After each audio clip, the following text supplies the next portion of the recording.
In our setting of ancient Greece, 431 BC, the Peloponnesian War is raging. So every little city-state has its own army, and they're allied with either Sparta or Athens. Those are the major superpowers of the time. But at first, the Peloponnesian War took place during the 5th century, which is a crucial moment in history for our civilization. Because as Thucydides says, it was the most important conflict in antiquity between the rise of a democracy and the ancestral system of the tyranny and the oligarchy, but also plenty other opposition between tradition and modernity, religion and science. That time period is still relevant for us today because we still embrace a lot of those philosophies. We still have the same questions that they were thinking about back then. So it was a match made in heaven for an Assassin's Creed game in Explore History.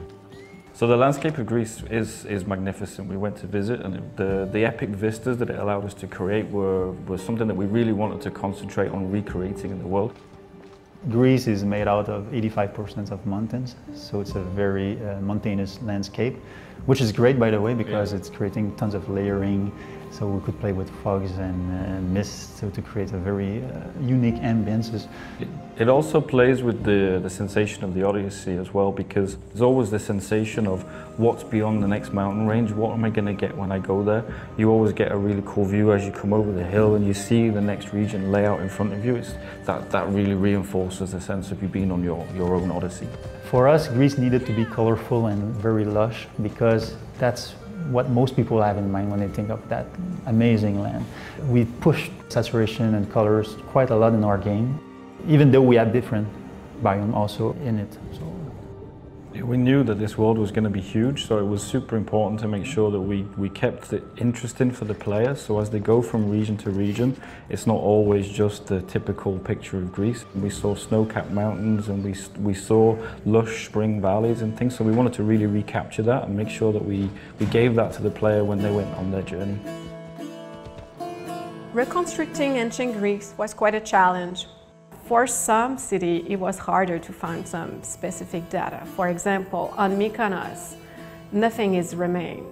So it was quite hard to reproduce exactly the city as it was during antique time. The big challenge was the chaos that the Greeks used to build their cities. There was no urban planning as we know it today, so we needed to try and embrace that chaos. We tried to capture the importance of mythology for the ancient Greeks. The mythology is the integral part of their society, their social behavior, their belief, their religious tradition. Mythology also inspired them in their art, in their decoration of their temple. Also, mythology was used during that time period as a politic propaganda. So again, it comes down to a lot of research and working very closely with the historians to make sure that the actions and the behaviors of what people are doing in the world is credible to our time period. So the meta-AI system is still present, people still live their own lives, they have their own schedule. We were really lucky that our historical characters had quite a bit of information about them. You know, you have Plato's accounts of Socrates and who Socrates was and how he would infuriate people with the amount of questions he asked. And then we looked at historical documentation and the different myths and legends and the stories to help us craft the fictional characters and who we knew we wanted to represent, who we knew we couldn't leave out, and craft their personalities based on that. I'll do my best with what you've told me.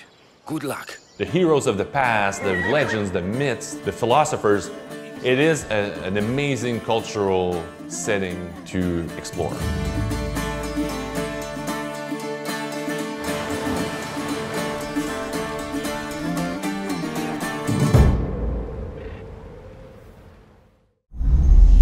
Assassin's Creed Odyssey, available October 5th.